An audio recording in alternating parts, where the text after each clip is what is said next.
conference. So please, let's give them a round of applause. I'm sure they can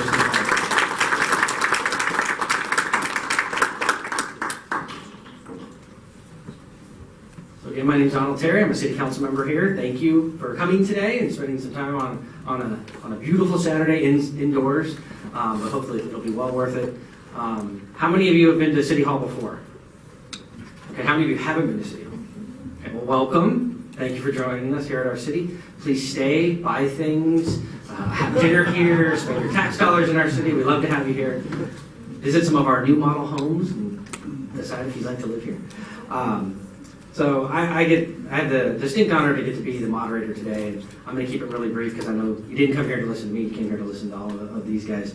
But I wanted to do a little bit of brief introductions, and I'll actually introduce each person individually right before they speak, and they'll each get a little bit of time to share their thoughts with you. Then we're going to have a brief town hall conversation. There are comment cards or question cards going around here that you can get to any of the staff members. Is there anybody that needs a card that didn't get one yet that would like to ask a question? Okay. So first up is our Congressman Bera. Congressman represents the 7th District in the U.S. House of Representatives. The district is located just outside of the capital city and is one of the most vibrant and ethnically diverse districts in the country. As a first-generation American-born and raised in California, Bera is guided by a desire to serve his community. It's that commitment that led him to become a doctor and later run for Congress. Congressman Bera is a member of the Congressional Caucus in the Indian and Indian Americans. He is also a member of the New Democratic Coalition, a group of legislators dedicated to maintaining America's standing as the world's strongest, most successful in the nation. His work with the New Dems is focused on finding ways to foster and harness American creativity and ingenuity so that it leads to American jobs, greater economic prosperity, and a safer and more secure future for our country. Let's welcome our Congressman. Thanks, Rob. And I want to thank Ken and Mayor McGarvey for, again, co-hosting this with us. It is, for all of us as elected officials, our number one job is to connect with our constituents. And the only way we can do that is if we're here to listen to what your thoughts are, your concerns, and having a conversation. So, core to how I've approached my work as a member of Congress has been to try to do as much as I can to get your input, solicit questions. We do email an awful lot. We do a lot of telephone town halls and so forth. But the truth is that those events are incredibly important to us and my staff. I also, just before I get started with my thoughts, wanted to point out some of my staff in the back. Deneen, Matt, if you guys want to raise your hands.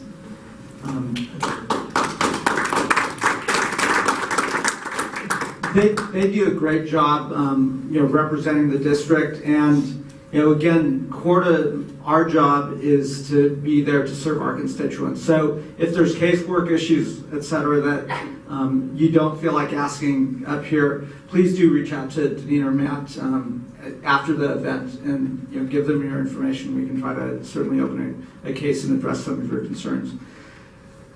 I'm starting my second term in Congress, and it does feel very different than I felt 2 years ago. And I'll share some thoughts on how we get the country moving forward again. But since I do see some new faces, I thought I would share a little bit about my story. Don touched on some of it. I'm the son of parents that immigrated here from India in the 1950s. They came as generations of Americans have come looking for opportunity, looking for a chance that if you worked hard, you could actually create a life for yourself, and you had that freedom of opportunity. I was born and raised in California. I've lived in California my whole life. Went to public schools from kindergarten through community college to undergrad and med school.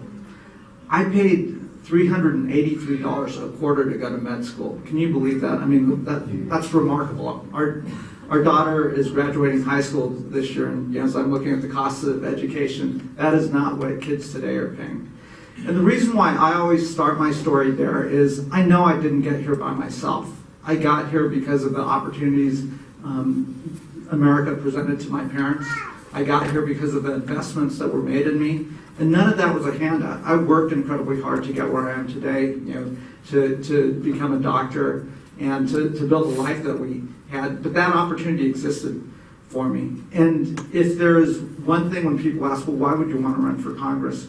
It's because I very much worry about that opportunity drying up for our children and grandchildren, for the next generation. And what we have to do as a country is get back to investing in that next generation, investing and paying it forward so we can continue to be the most innovative country in the world. We continue to be the strongest economy in the world. But those are very intentional. You have to sit down and think about how you make that happen.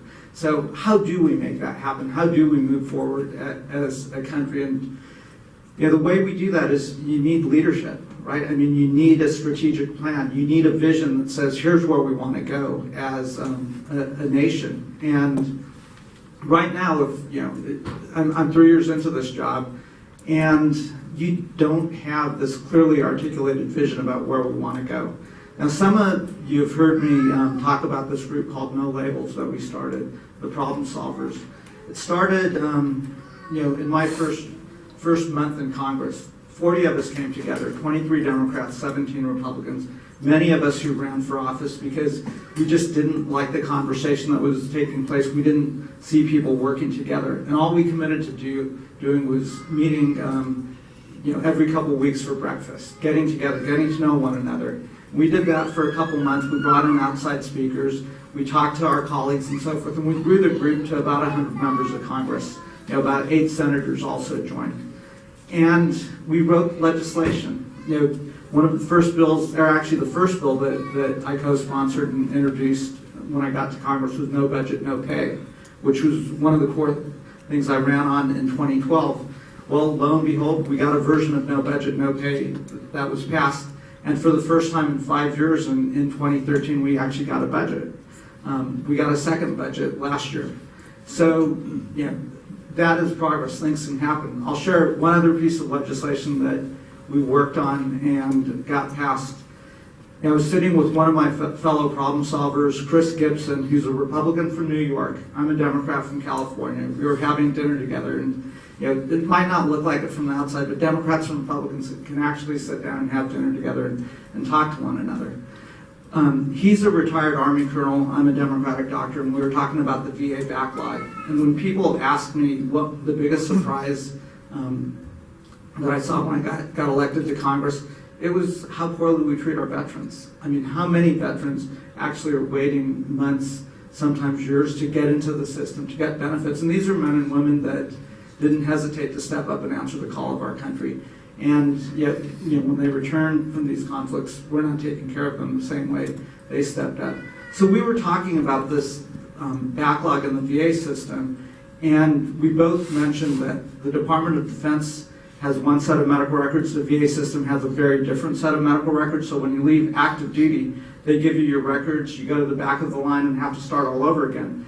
Doesn't make any sense. So we wrote a simple piece of law, the 21st Century Healthcare for the Heroes Act, which said by 2017, the DoD and the VA had to have a single electronic medical records that was housed on a secure server on the cloud. So when you left active duty, your record just seamlessly moved over to the VA system. Now, does that sound like rocket science? Not at all.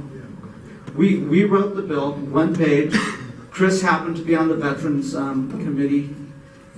He submitted it. The Defense Authorization Act was coming. We got that bill attached as an amendment, and it is now law. So think about what we could actually get done if we work together as Democrats and Republicans, and we focus on solving problems. Those are just 2 small examples. Let me share a little bit about where I think we're headed in this session of Congress. You probably saw the Homeland Security vote that came up a couple weeks ago that the Speaker was unable to pass just with Republican votes. Ultimately, he came back and decided to work with the Democrats, and we got that passed. We're working on, you'll hear people talking about the stock fix, how health care is reimbursed under Medicare, which is incredibly important to seniors and physicians and hospitals. Again, this last week, the speaker reached out to Democrats and said, look, I'm not going to be able to get this done just within my own caucus. What would it take to get 50 or 100 Democratic votes? That is how the system's supposed to work. If we're willing to work together, we're willing to negotiate. I'm not going to get everything that I want. He's not going to get everything that he wants. But again, we've got to get back to a system where we're willing to work together. And that is, throughout our history, what we've had. I mean, if you look back to President Reagan and Speaker of the House Tip O'Neill, I can guarantee they had very different political philosophies. And they fought and battled. But at the end of the day, they would come together and recognize they had to put the country first and they had to get things done. I can guarantee Bill Clinton and Newt Gingrich did not like one another. Yet, at the end of the day, they still got things done. And we have to get back to this context because there's so much that we have to get done. We have to start rebuilding our infrastructure. We have to, come up with a transportation bill that makes sense.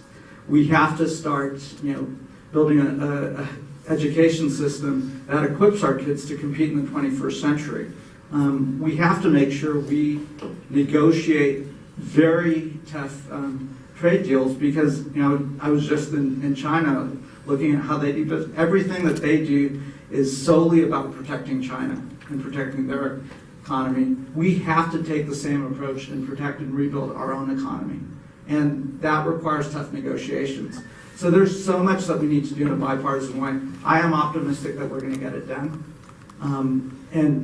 But it is going to take tough negotiations. And I think there is a new generation of elected leadership that recognize, we benefited from the legacy of our grandfathers and our grandparents and parents. But if we don't get our act together, we're going to leave our kids and grandkids in a bind. And that is worth fighting for. And I think, I do spend a lot of my time with the problem solvers. I do think that's the path forward of how we come up with a strategic agenda, and I'm certainly happy to talk about that. So I think my time is probably up. I will pass it back over to you, and I look forward to the questions. This is your town hall. I don't think we can turn off your microphone. It's your time. Well, thank you very much, Congressman. Next, I have the opportunity to introduce our state assembly member, who's also a great friend of mine, the guy who swore me in as a school board member and then later as a city council member. And I got to sit in his seat.